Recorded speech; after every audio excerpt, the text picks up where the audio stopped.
निःशुल्क रूप से मिलनी चाहिए। क्योंकि एक बार को आप सोचिए, आखिर उस बच्चे की गलती क्या होती है जो एक गरीब घर में पैदा होता है और उसको बेहतर शिक्षा से वंचित होना पड़ता है। शिक्षा के सामने एक पैसे की दीवार खड़ी है, जो जितनी ऊंची दीवार लांघ सकता है, जो जितना अधिक पैसा शिक्षा पे खर्च कर सकता है, वो उतनी बेहतर शिक्षा पा सकता है। लेकिन अगर एक देश एक है, लोकतांत्रिक देश है, तो शिक्षा भी सबको एक समान रूप से तो मिलनी ही चाहिए।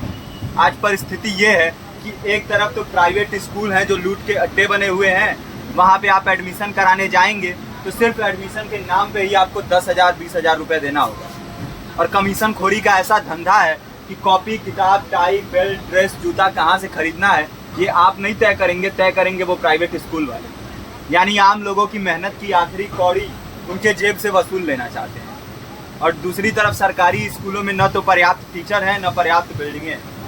2019 का ही ये पुराना आंकड़ा है कि हर 100 में से 52 स्कूलों में या तो एक टीचर है या 2 टीचर हैं। और उन्हीं टीचरों के ऊपर जिम्मेदारी थोप दी जाती है कि जनगणना करो, मतगणना करो, पशु गणना करो, तमाम काम करवाए जाते हैं। और 19 के बाद से तब से कितने टीचर रिटायर हुए होंगे और 18 के बाद से कोई टीचर की वैकेंसी भी नहीं है। आप खुद भी सोच सकते हैं ये परिस्थिति और कितनी बिगड़ी हो। इसीलिए हम लोग ये मांग उठा रहे हैं, चाहे कोई राष्ट्रपति का बच्चा हो या किसी मजदूर का, सबको शिक्षा एक समान मिलनी चाहिए और निःशुल्क रूप से मिलनी चाहिए। प्रेमचंद ने अपने दौर में भी कहा था कि एक सभ्य समाज में ऊंची से ऊंची तालीम मुफ्त होनी चाहिए और इसका पूरा खर्च गवर्नमेंट को उठाना चाहिए, क्योंकि हमारे देश को फौज से ज़्यादा आवश्यकता तालीम की है। और शिक्षा से जुड़ता हुआ ही दूसरा मुद्दा हम लोग उठा रहे हैं। दूसरा मुद्दा है रोजगार का।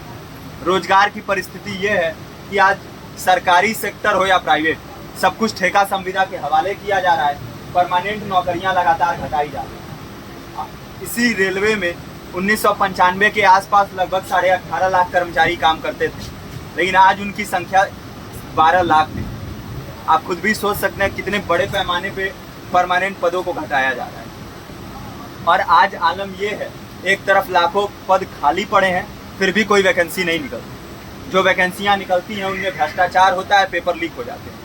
RO, UP police, BPSC, SSC, CGL, ऐसे तमाम पेपर लीक हो चुके हैं, आप लोग भी जानते ही हैं। अभी नीट की धांधली में ये पता चला कि एक एक पेपर 30 लाख से 50-50 लाख रुपए में बेचा गया। हम और आप तो ये पैसा नहीं दे सकते। पूरी की पूरी कारस्तानी सरकार, प्रशासन, शिक्षा माफियाओं की होती है। और भुगतता कौन है? आम घरों के लोग, जो लोग सालों साल तैयारी करते हैं, दिन भर में 10-10 घंटे, 12-12 घंटे पढ़ते हैं। और इतनी कड़ी मेहनत के बाद, सालों साल की मेहनत के बाद उनके हाथ लगती है तो सिर्फ हताशा, निराशा, अवसाद।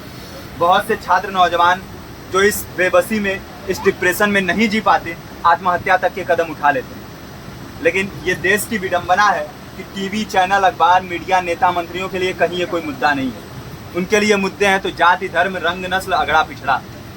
आज जब पूरी परिस्थिति इतनी भयावह है तो ये जरूरी है कि लोगों के बीच में जाया जाए, लोगों को संगठित किया जाए और एकजुट किया जाए। क्योंकि आज अगर अपने मुद्दों पर बोलेंगे नहीं तो कल को ये परिस्थिति और बिगड़ेगी। हो सकता है ले देके अपनी ज़िंदगी तो हम लोग काट ले जाएं, लेकिन आने वाली पीढ़ियों को क्या भविष्य देके जाएंगे, ये भी सोचने वाली बात है। हमारे साथी ने आपको पर्चा दिया है, पर्चा आप तक पहुँच गया है। पर्चे में और भी बातें हैं, इसको पूरा विस्तार से पढ़िए। पर्चे में हमारा नंबर है, संपर्क कीजिए।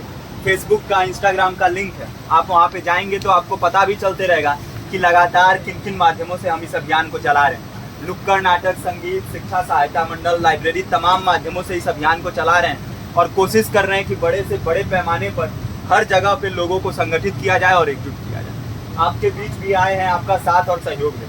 साथ इस रूप में कि आप भी हमारे इस कारवां और इस मुहिम से जुड़िए।